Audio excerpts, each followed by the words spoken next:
Okay, welcome to the stream today, ladies and gents, where we're going to be talking about this activation of the UK Emergency Food Shortages Plan by the UK government.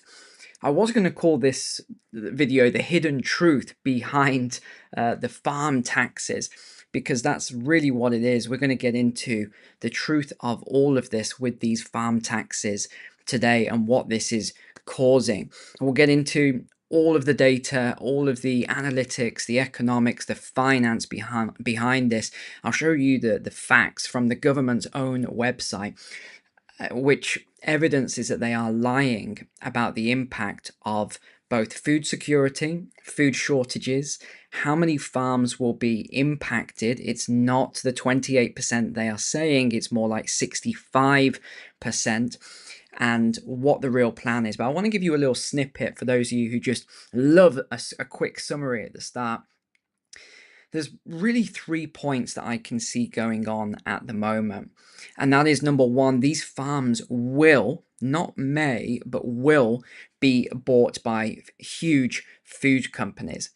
Why? Well, because they're the only ones that can afford it. And I saw some of the politicians tweeting today the most ridiculous things I have ever seen about how fair this is, because it's going to allow young people to get into farming and buy their first farm. Can you just drop a comment in the chat if you are a young person, or even if you're not a young person, who sat there with £1 million in their bank account right now that's going to go out and buy a farm? Who are these young people, these people in their 20s and 30s that want to get into farming? It shows how out of touch these people are. So that's point number one. These farms are going to get bought by big corporations, and I'll show you the data on this. Number two, what are they going to do with it? They're going to turn the land into renewable energy projects because they're behind on Agenda 2030, hitting those green targets. And number three, they're also behind schedule on the rewilding the projects on the rewilding. So let's go into a couple of these articles. Then let's start. And by the way, I've got to actually, before we even talk about the food, we've got to address what has happened today, which is pretty disturbing. I think we can all agree. The Ukraine has just fired the first UK supplied Storm Shadow missile into Russia for the first time. Let's see how Russia responds to this, because this is not a positive thing in any way for the UK to be providing this based on what Russia said they would do in response.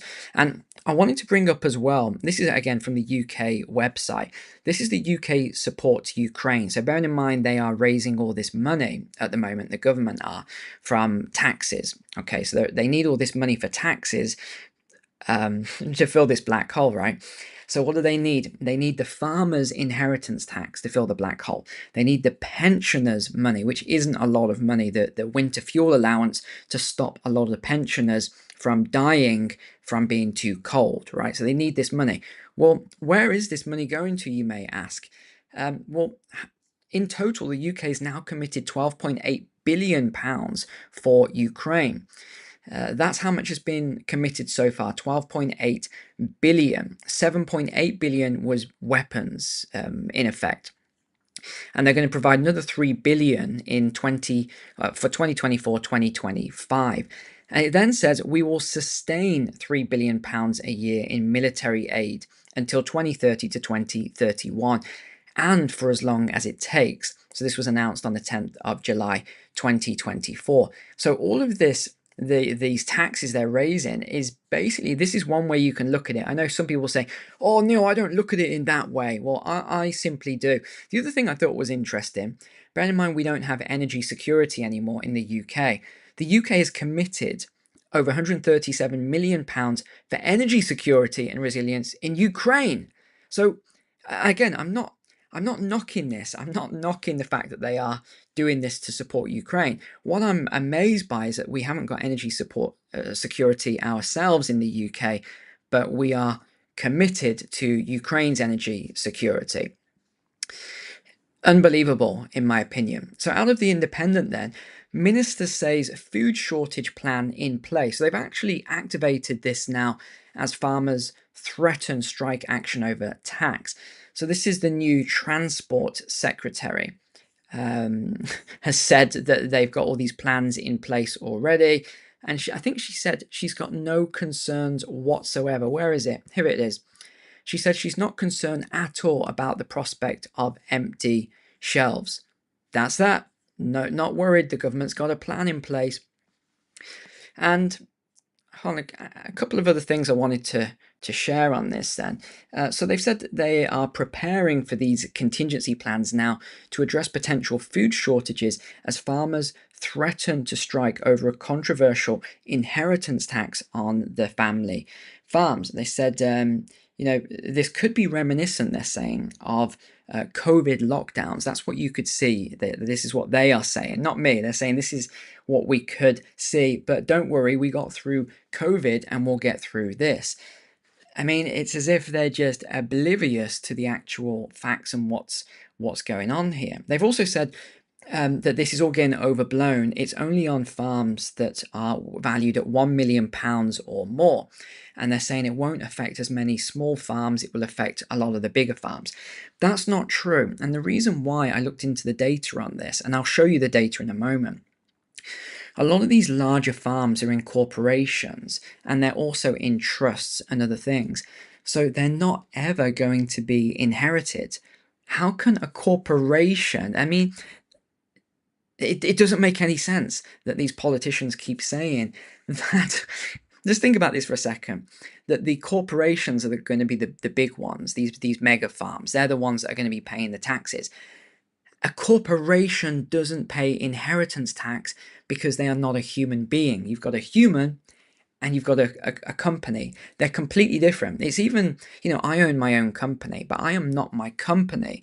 I am the major shareholder, well, all the shares in my company. So I'm not the company. I'm separate to the company. So there's no one to inherit that from me. Sure, you can inherit the shares, but they're not understanding this at all. So they're saying that it's not really going to affect that many small farmers. It's going to affect the big corporations. It's not. This is just ridiculous. It amazes me that they don't understand this. And Keir Starmer's come out again. He's defended it. He's attacked the farmers quite heavily, as always, but he's calling it fair and proportionate. They don't give any information as to why. They've said as well, here we go. The government figures, I went through the government figures. I want to show you this. They don't add up at all. So they're talking about 28%. Let's go back to the shared screen a moment here.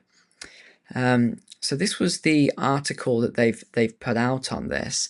It doesn't make any sense, these figures. I think the article's just refreshed because I had everything highlighted and it's not popped up here. But let me show you this actually. So there's 191,000 farm holdings. Okay, and if 65% of all the family farms are affected, that is a large amount. It's not what they are saying at all. This was the rewilding. I want to jump around a little bit today, but this was the rewilding aspect. The government is committing, they're being urged to commit to rewilding 30% of Britain's land and seas by 2030. And they're saying that more than 8 in 10 people support this. And I was looking at all of the information as well and all the text on this. And they said that over 80% support this. Yeah, here it is. More than 80% of all people support this. Well, who supports this? And they said that the reason people support it is it will create more jobs, it will produce more sustainable food. Wait, hold on. How is rewilding going to create more sustainable food from that portion of land? Again, that makes no sense at all. It's going to mitigate climate change. It's going to boost local economies through ecotourism. Does any of this make any logical sense to you? Because it doesn't to me. And they're saying it's going to make a lot more jobs than it would as a farm. There's no possible way. Once you rewild that land, it's not. How on earth would that give people jobs?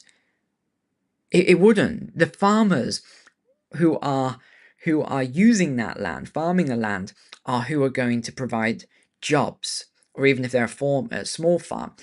Do you understand why I'm so sort of baffled by all of the stuff I'm trying to read out to you here? It doesn't make any sense at all.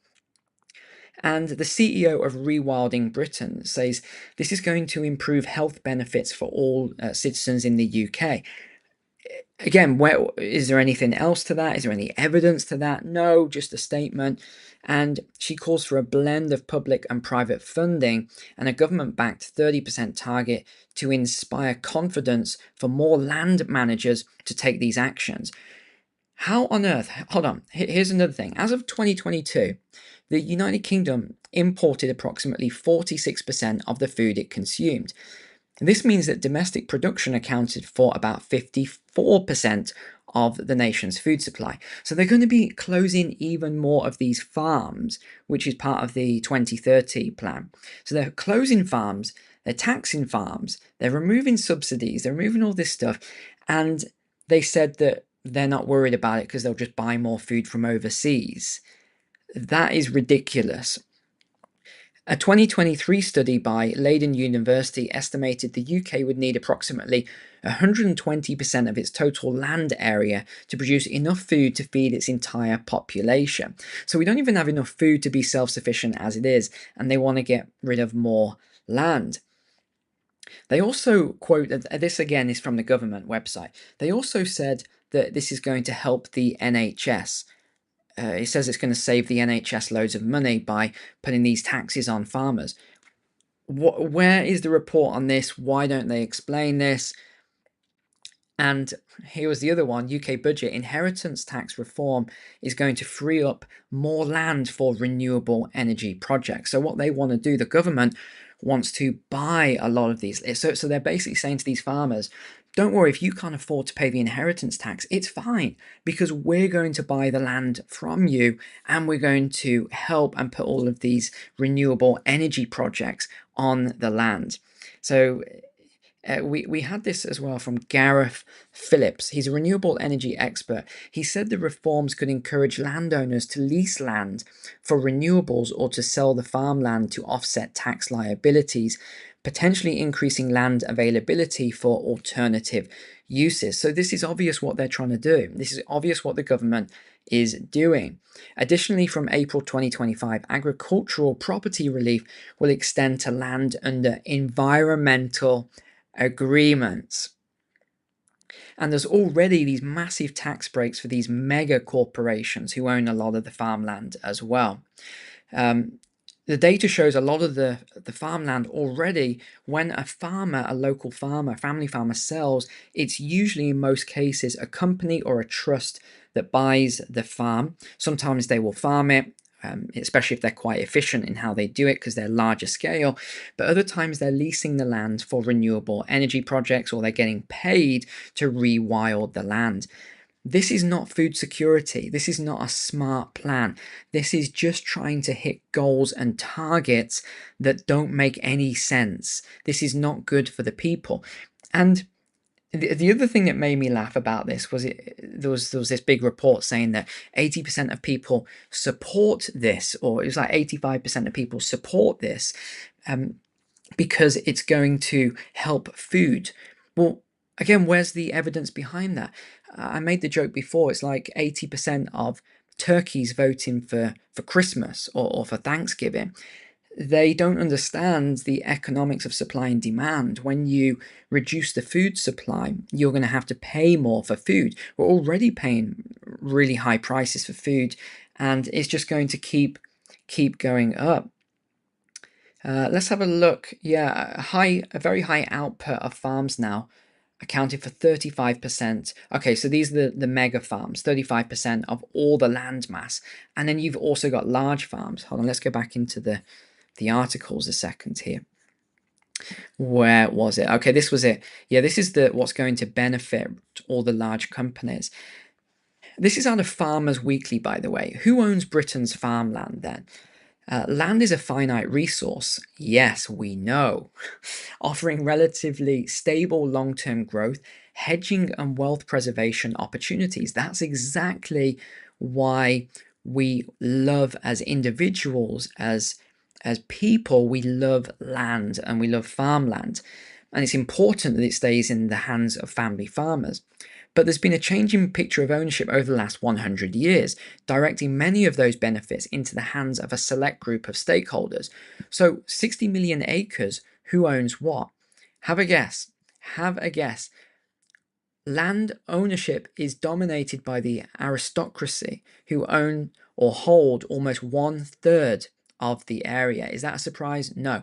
Next come large corporations, which may invest in land for its tax-saving opportunities, followed by tycoons in the public sector. And this is what really annoyed me about these politicians who are tweeting and talking nonsense, saying, finally, we're going to get these big corporations to pay their fair share of tax.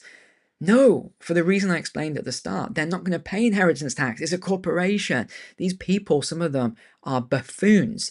It's as if they don't have a brain cell to rub between each other. Do they not even? If you're a government, you're in the government. Surely you would ask your experts. You would call upon resources. You would actually find out these things before you open your mouth and say them. So this is the land ownership then. Individual owners is what, 5% here, the green bar. Individual homeowners, 5%. There's just unknown. Yes, unknown. Tycoons. Look at it. They think they're going to collect all this inheritance tax by what? 5%. You see where we're going with this? That's why I say it's always important that we look at the data and we don't listen to what they say. Another thing that was interesting was said, oh, well, this has been passed from Charles to William and all this other stuff. And do you honestly think that he paid any inheritance tax? No, they don't pay inheritance tax. Do you remember the video I made when Queen Elizabeth passed away? And I said that Charles didn't pay any inheritance tax whatsoever. And yet we pay all this inheritance tax. So I looked into that and I showed you all the reasons, and freedom of information request and all that, denied for security and whatever they said. But they said the reason why the royals don't pay inheritance tax is because it would weaken the royal family's wealth. Huh? Well, it weakens everyone's wealth. We're all in the same boat. Everyone, all families are in the same boat. So, and most people haven't got anywhere near as, well, nearly everyone hasn't got anywhere near as much money as the royal family. So they're like, no, King Charles can't pay inheritance tax from Queen Elizabeth. No, it would take too much of his money away. No. But everybody else, and that would he'd still have enough money for the next 10,000 years, even if he paid his inheritance tax. It's very sad, and this is an interesting article, actually. It shows who owns a lot of it. Now, what's interesting, John Whittaker is one of the most wealthy men on the Isle of Man, where I live, so I didn't know that. He's very interesting there. You can see James Dyson as well, an inventor. Why he owns all the farmland as well, I'm not sure. It's quite interesting, all the investors who, it shows everything here. A sheikh, Mohammed bin Rashid, owns, he's the ruler of Dubai. He owns a load of our farmland. This is the thing, it's unbelievable. By the way, if you wanted the stats on the food security report, you can come onto the government website and it will show you here. There's the stats that I gave you, just in case you were curious. So 48 billion was imported and only 21 billion was exported. We are not food secure. The Environment Secretary, City Steve, as everyone calls him, because he lives in South London, he's a Londoner, he's only visited one farm in the first 3 months in office. How exactly this man's an expert in farming, I don't know. Someone drop a comment, but it's not going well at all for that. And this is another thing that's not going to go well. This just came out of COP29. And they are really going after farming big. You're going to see them go after farming really, really hard in the next, I would say, next 5 years because of all of these reports they've just put out. Then they're saying this is the green here. They're saying this is all related to farming and agriculture, and it's just not acceptable. Pasture, animal feed, what else? Fishing stocks, or population affected by land degradation here. They've got freshwater use. They are going to be going after this greenhouse gas. They're going to be going after farming really big. It's very clear. But on the bright side, though, at least a lot of the farmers are coming together with, as this says here, with so much emotion because they're so overwhelmed by what is about to happen. They're already being wiped out, and it's going to get worse. Now, the protest is just the warm-up act, the farmers have said. And you can see all the images here. A picture paints 1,000 words here. Look at all of these images, all the people that came out, the kids with their little tractors here. Here was it in Westminster.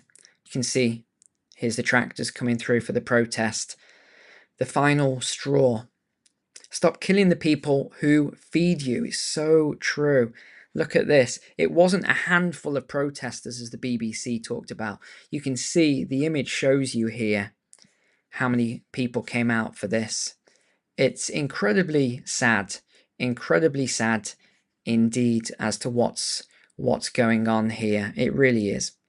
Gosh, what can we say? This is just going to get worse and worse and worse. It really is. And now the Ukraine situation with the Storm Shadow missiles. I don't know what's going to happen. And it's not just that. Biden's authorized all sorts of new weapons. There's some nasty stuff as well. If you look at the weapons list, there's some nasty stuff in there that's just been authorized as well. So you've got France, which they haven't admitted yet, but you'll see it. You've got the UK Storm Shadows. You've got the US ATACMS being used quite heavily now. By the way, do you know how much these missiles cost? So the UK government's talking about cutting back because we need all this, all these savings. These things are over £1 million a piece, just so you know that. That's how much they cost, over £1 million each. And yet, just think how much winter fuel allowance that would give pensioners. It's terrible. It really is, all this stuff. Finally, I just wanted to say thank you to everyone who got in yesterday on the programs. We're just doing this pre-Black Friday sale at the moment. If you would like to know more about it, you can go in the description and find out a little bit more about that. But apart from that, I just want to say thank you so much for being members here, being subscribers. I am editing the Lisbon walk around video at the moment, which is pretty crazy. The stuff in there is crazy. And then you will get the Paris video as well. This is going to be a wild one going around Paris. So thanks for your support as always. Take care. God bless you and your families, and I'll see you on the next video.